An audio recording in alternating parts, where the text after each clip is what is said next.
Здравейте!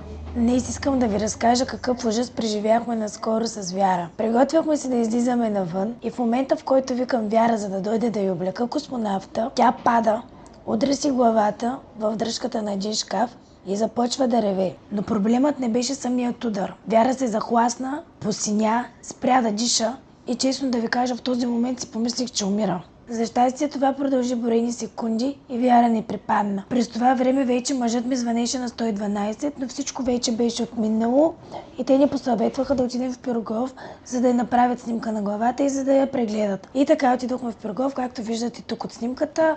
Самото място на удара се беше подолу, но Вяра се беше в перфектно състояние, смееше се, радваше се, нямаше никакви признаци от това, че се ударила или че се е закласнала. Направиха и снимка и всичко беше наред. Само ни посъветваха да отидем на следващия ден за преглед отново, защото самото място, на което се ударила, е малко по-опасно. И да я следим през тези 24 часа, дали Вяра няма да повръща, да е замаяна или да се чувства дискомфортно. Слава Богу, нямаше абсолютно нищо, всичко беше наред и на следващия ден. Тук искам да добавя, че в Пирогов прегледа мина много бързо, обърнаха ненужното внимание.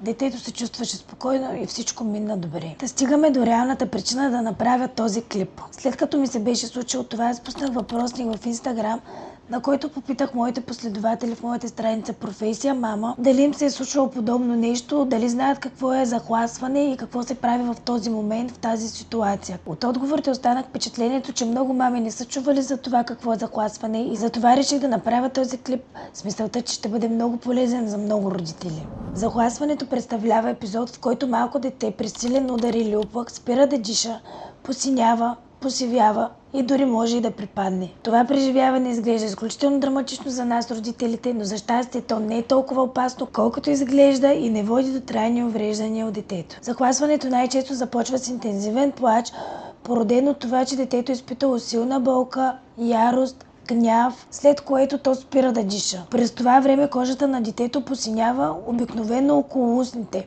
а в други случаи по-скоро избледнява. В някои случаи настъпва и кратка загуба на съзнание. Обикновено в рамките на по-малко от минута детето си поема дъх, започва да диша и всичко се нормализира. А ние, родителите, през това време треперим и дори понякога ревем. Специалистите различават два вида захласване. Единият е с посиняването, който се появява от силен плач или гняв. Другият е по-рядко срещан, този с посивяването. Той се случва при силен удар. Точно той се случи и на нас. Вяра се удари, спря да диша, цялата посивя и умекна. Това не е съзнателен каприз или целенасочено действие. Това е отговор на тяхната незряла нервна система. Захласването най-често се появява от края на първата година на детето, от 6 до 9 месеца. И е характерна за възрастта между 1 и 3 годишна възраст. Изглежда стряскащо, но по правило не е опасно. Педиатрите определят тези пристъпи като доброкачествени.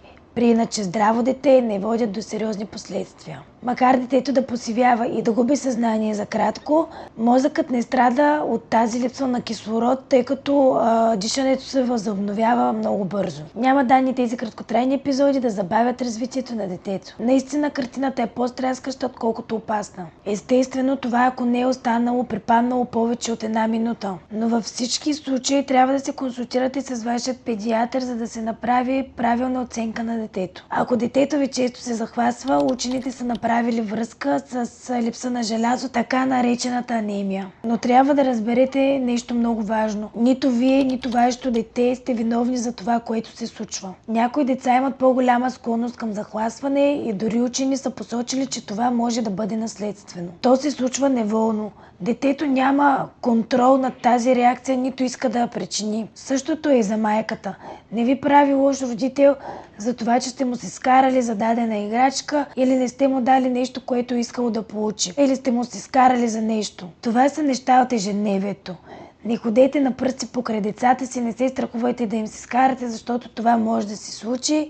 Това са нормални неща от ежедневието и е напълно нормално. Просто го правете с много търпение и спокойствие. Но преди всичко, Ако наистина се случва често, непременно се консултирайте с вашият педиатър. След отминаването на пристъпа, не наказвайте децата си, не ги товарете с още повече тревожност, защото това не помага. Най-правилно е да постъпите така, че сякаш нищо не се е случило, за да не му давате възможност той да го използва повторно срещу вас. И тук стигаме до частта как трябва да постъпим в тези ситуации. Кое е правилно и кое не. Най-важното в тази ситуация е родителят да запази прекомерно спокойствие, колкото и невъзможно да ви изглежда или звучи това. Първо, незабавно поставете детето си легнало на земята или в скута си на една страна, за да се освободят дихателните пътища и ако детето повърне, да не се задави. Второ, стимулирайте дишането. Тук най-често помага да духнем силно на детето в лицето. Това го кара да се освести, да си поеме дъх. Също така може да напръскате и лицето с малко хладка водичка или да го щипнете леко. Не използвайте прекомерна сила и не правете нищо, което може да накара детето да се задави. Не разтръсквайте детето.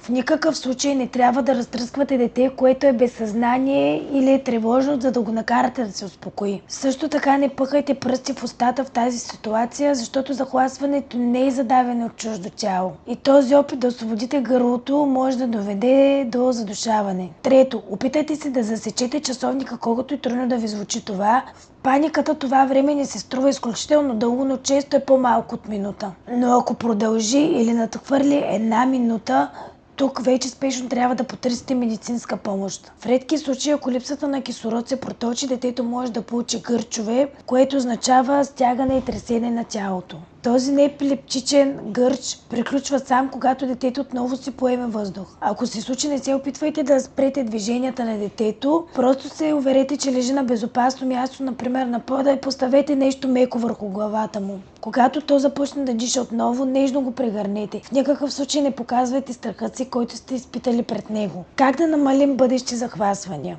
Няма такъв метод, просто може да следите кога детето ги получава, колко често, за какво и да се опитате да подхождате по-деликатно към тях. А когато паднат и се ударят, не да им се караме веднага, а просто да ги утешим, да ги прегърнем и да ги успокоим в този момент. Захласването при бебета и малките деца е много стряскащо, но това е един период, който просто отминава. Най-важното за родителите в този момент е да запазят самообладание и да предотвратят колкото се може повече бъдещи захласвания. С възрастта детето почти сигурно е, че ще надрасне тези пристъпи.